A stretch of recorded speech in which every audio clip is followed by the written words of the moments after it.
Welcome बहुत स्वागत है आपका सरकारी सिलेबस यूट्यूब चैनल पर। और आपको स्क्रीन पे दिख रहा होगा कि बिहार ग्राम स्वराज योजना सोसाइटी जो कि पंचायती राज डिपार्टमेंट गवर्नमेंट ऑफ बिहार के अंतर्गत में आती है। आप यहाँ से देखो तो इसमें आ रखी है भर्ती, वो भी संविदा बेसिस पे, टेम्परेरी बेसिस पे, जो भी 6,500 के आसपास भर्ती है। लेकिन ये जो भर्ती होने वाली है, ये संविदा पे भर्ती होने वाली है, मतलब कॉन्ट्रैक्ट बेसिस पे आपकी 3 साल की अभी नौकरी होने वाली है। ठीक है, तो क्या है कि कई लोगों को तुरंत नौकरी चाहिए होती है। जैसे कि मान लो कोई बच्चा है जो ग्रेजुएशन जस्ट उसने फिनिश की कंप्यूटर से अपनी, ठीक है, अब वो पीजी करना चाहता है या नेट एग्जाम देना चाहता है या कुछ और करना चाहता है। ठीक है, तो क्या है कि थोड़ी बहुत पैसे की रिक्वायरमेंट रहती है, तो आपकी अपनी ये ज़रूरतें फुलफिल कर सकते हो। ठीक है, 20,000 रुपये प्रति महीने की आपकी नौकरी होगी, 6,500 वैकेंसी है। ऑल ओवर इंडिया के बच्चे इसमें फॉर्म भर सकते हैं, देखेंगे डिटेल में। ठीक है, ये जो मैं आपको दिखा रहा हूँ ये ऑफिशियल वेबसाइट है बिहार ग्राम स्वराज योजना सोसाइटी की। इसमें क्या है कि आपके ऑनलाइन एप्लीकेशन चालू हो चुके हैं। आप यहाँ से देखो इंपॉर्टेंट करके आपकी यहाँ से दो, ये देखो ये जो आपको ब्लिंक हो रहा है, ये आप ध्यान दो। ऑनलाइन एप्लीकेशन बिगेन ऑन 10 मई 2024। तो आपके एप्लीकेशन चालू हो चुके हैं। ये जो आपको दिख रहा है कैंडिडेट रजिस्ट्रेशन, यहाँ पर आप जो ना रजिस्ट्रेशन करके लॉगिन करके आप अपना यहाँ से अपना ऑनलाइन फॉर्म भर सकते हो। ठीक है, अब थोड़ा सा और जानकारी अगर आप देखना चाहें तो इसी वेबसाइट पर जाकर भी देख सकते हैं कि आपके 10 तारीख से फॉर्म चालू हो गया। एप्लीकेशन की एंडिंग डेट है 9 तारीख 9 जून। ठीक है, तो 9 जून तक आपको अपने फॉर्म वगैरह भर देने हैं। और आप इस मेल पर जो ना आप संपर्क भी इनसे कर सकते हैं, ये मेल ID पर अपना चीज़ भी भेज सकते हैं। और कॉन्टैक्ट नंबर भी आपको दे रखे हैं कि अगर आपको फ़ोन करके कोई जानकारी लेनी है तो 10:30 बजे से शाम के 6 बजे तक, मंडे टू सैटरडे आप आराम से फ़ोन करके इनसे चीज़ें पूछ लो। ठीक है, और यहाँ से अगर आप जो है ना नोटिफिकेशन की PDF डाउनलोड करना चाहते हैं तो यहाँ से आप अपनी PDF भी डाउनलोड करके इसको वेरीफाई कर सकते हैं। एग्जाम डिटेल्स के बारे में अभी नहीं बताया गया। और ये powered by Panchayati Raj department government of Bihar की ये वेबसाइट है। और यहाँ पर जाकर ये आप यहाँ देखो, ये आपकी यहीं पर जाकर आपको अपना रजिस्ट्रेशन करना है। ये हमने आपको ऑफिशियल वेबसाइट पर ले जाकर दिखा दिया। अब आपको ले चलते हैं इसकी PDF डिटेल में, नोटिफिकेशन की चर्चा कर लेते हैं। क्या क्या रिक्वायरमेंट है, क्या एज चाहिए, क्या कट ऑफ डेट है, सारी चीज़ें। अपीयरिंग फॉर्म भर सकते हैं, नहीं भर सकते, तो लेट्स गेट स्टार्टेड। अगर आप नोटिस देखोगे तो इस तरह का नोटिस दिखेगा, गंदा संदा। लेकिन गंदे संदे से क्या मतलब, नौकरी तो अच्छी है ना। तो PDF इन्होंने सही से PDF नहीं अपलोड किया। क्या रहा कि इन्होंने PDF बनाई और उसकी जो ना स्कैन करके फ़ोटो डाल दी। अगर PDF ही अपलोड करते तो अच्छे से दिखता, तो हमें उससे ज़्यादा कोई मतलब नहीं है। हमें चीज़ें अच्छी से विजुअल होनी चाहिए, दिखनी चाहिए। तो ये है डिटेल एडवर्टाइजमेंट किसका, बिहार ग्राम स्वराज योजना सोसाइटी ने जो भर्ती चालू की है अभी। ठीक है, अब ये जो भर्ती होने वाली है आप यहाँ से देखिए, आउटसोर्स पोस्ट फॉर द, मतलब कि ये आपकी एक आउटसोर्स पोस्ट का मतलब कि संविदा टाइप की ये समझो। ठीक है, और टोटल आपको महीने का मिलेगा 20,000 रुपये प्रति महीने। ठीक है, ये टोटल मिलेगा। इसके अलावा आपको रहने का, खाने का, आने का, जाने का या कोई और बेनिफिट आपको नहीं मिलेगा। 20,000 रुपये आपको जो है ना मिलेगा। और जो पोस्ट है आपका अकाउंटेंट कम IT असिस्टेंट। ठीक है, अब आगे देखेंगे कि किसके पास में क्या क्या एजुकेशन क्वालिफिकेशन इन्होंने मांगी है।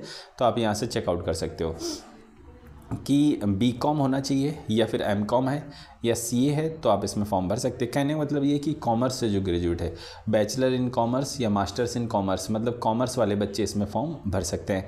Accountant come IT assistant, post का नाम है अकाउंटेंट कम IT असिस्टेंट। अगर हम बात करें तो इसमें जो है ना, जैसे नाम क्या आ रहा है तो IT असिस्टेंट, तो मतलब IT का इसमें तो कुछ मांगा नहीं गया कि BCA वाले अप्लाई कर लें। ठीक है, तो या कंप्यूटर का कोई सर्टिफिकेट, जिसने BSc bachelor in computer science का रखी वो फॉर्म भर ले, तो ऐसा नहीं है। तो BCom और MCom वाले बच्चे इसमें भाग ले पाएंगे। ठीक है, तो ये इंपॉर्टेंट चीज़ थी, आप यहाँ से देख सकते हो।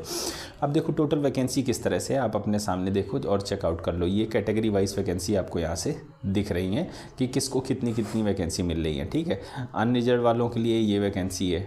ठीक है, मेल और फीमेल यहाँ कैटेगरी वाइज है। तो आप कैटेगरी वाइज आप देख लो, SC ST जो भी हो, मेल फीमेल के लिए दोनों के लिए वैकेंसी है।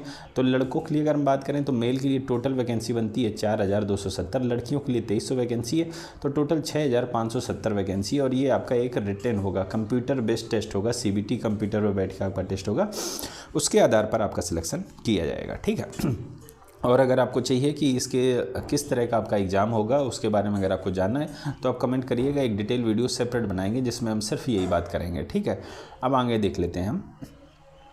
आपके ऑनलाइन एप्लीकेशन मैंने आपको बता दिया है कि उस वेबसाइट पे जो मैंने आपको दिखाई थी वहाँ पर जाकर आप जो है ना भर सकते हो। ठीक है, आपके फॉर्म ये पुरानी डेट थी, ठीक है। ये वाली जो डेट थी पहले, ये जो फॉर्म आने थे वो 12 तारीख से चालू होने थे, लेकिन वो डिले हो गया तो ये प्रोग्राम रद्द कर दिया। एक नया नोटिस आया इन डेट को कैंसिल होने के लिए, ठीक है।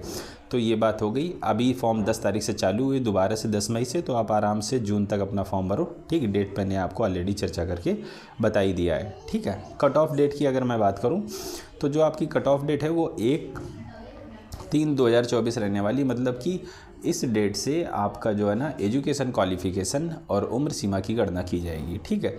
तो आप इस डेट से अपनी गणना देख सकते हैं कि आपकी एजुकेशन क्वालिफ़िकेशन जो भी, जैसे बीकॉम है तो बीकॉम आपके पास में है कि नहीं। अगर बीकॉम है तो आप इसमें फॉर्म भर दो।